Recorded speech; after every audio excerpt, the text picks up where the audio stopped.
وہ جنگ احد کے اندر جو واقعہ پیش آیا تھا اس کے بارے میں ہے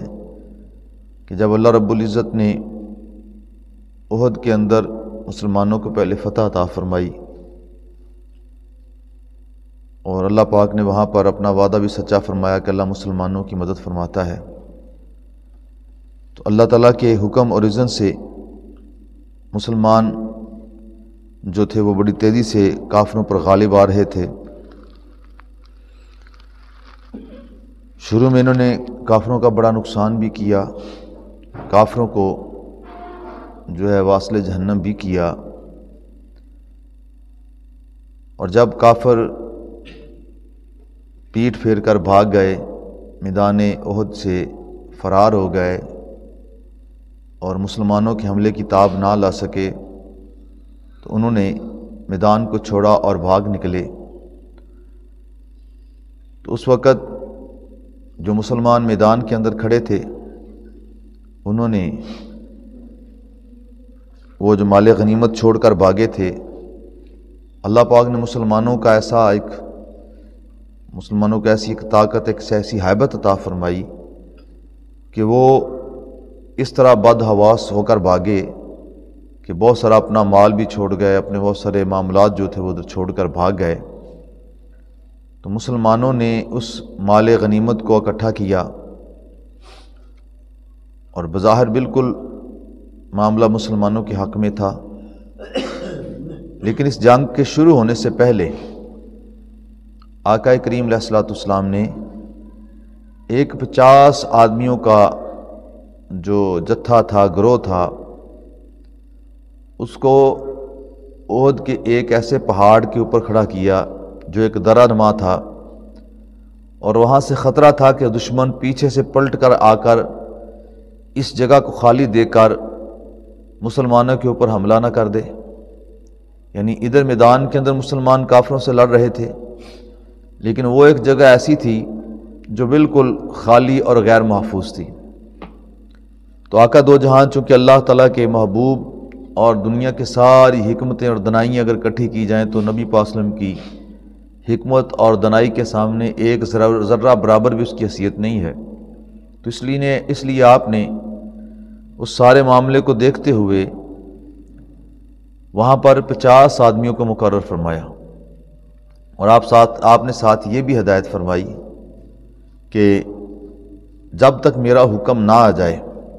اس وقت تک تم لوگوں نے اس درے کو خالی نہیں کرنا۔ اور آپ نے ساتھ میں یہ بھی الفاظ مبارک ارشاد فرمائے کہ اگر تم دیکھو کہ چیل، کوے، پرندے ہماری بوٹیوں کو نوچ نوچ کر لے جا رہے ہیں تو پھر بھی تم نے اس درے کو نہیں چھوڑنا۔ یعنی آپ ویسے تو اللہ تعالیٰ کے دیے ہوئے نور سے، اللہ تعالیٰ کے عطا کیے ہوئے علم سے آپ ویسے بھی حالات کے بارے میں آگاہ تھے، لیکن ایک جو جنگی معاملات ہوتے ہیں اور جو میدان کی صورتحال ہوتی ہے اس کے اندر ایک سپہ سالار کی جو صلاحیتیں، جو معاملات ہوتے ہیں، اس پہ بھی اللہ تعالیٰ نے آپ کو جو بہترین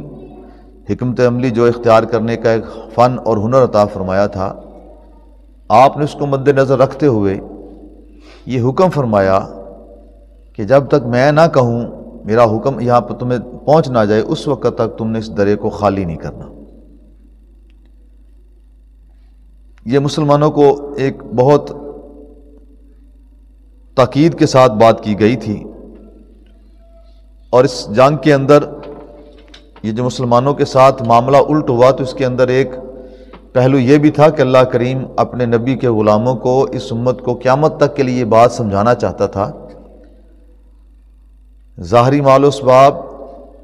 ظاہری حالات، ظاہری طاقت، ظاہری جتنی بھی تمہارے سامنے ظاہر کے معاملات ان کے اوپر نظر نہیں رکھنی،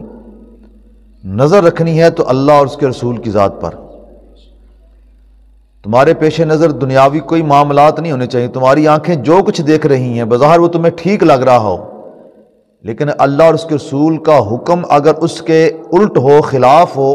تو تم لوگوں نے اپنی ظاہری جو تمہیں نظر آ رہا ہے، ظاہری نگاہ جو ہے، ظاہری جو تمہیں دکھاوا دیکھا جا رہا ہے، جو ظاہری نگاہ سے دیکھ رہے ہو نا، تم نے اپنی ظاہری نگاہ کا دیکھا ہوا جھٹلا دینا ہے، لیکن اللہ اور اس کے رسول کی بات کو ہلکا نہیں کرنا۔ یہ اتنی بڑی ایک پیغام، اتنی بڑی خبر تھی جو اللہ نے اپنے محبوب کے امت کو عطا فرمائی۔ قیامت تک کے لیے ہمارے پاس یہ کلیہ اور ہمارے پاس ایک فلسفہ اور ایک ہمارے پاس اصول آ گیا کہ ہم نے جب بھی میدان کے اندر جانا ہے اور جب بھی ہم نے حق اور باطل کے سامنے کھڑا ہونا ہے تو یہ بات ہمارے پیش نظر رہنی چاہیے کہ یہاں پر اللہ اور اس کے رسول کا حکم کیا ہے۔ ظاہری حالات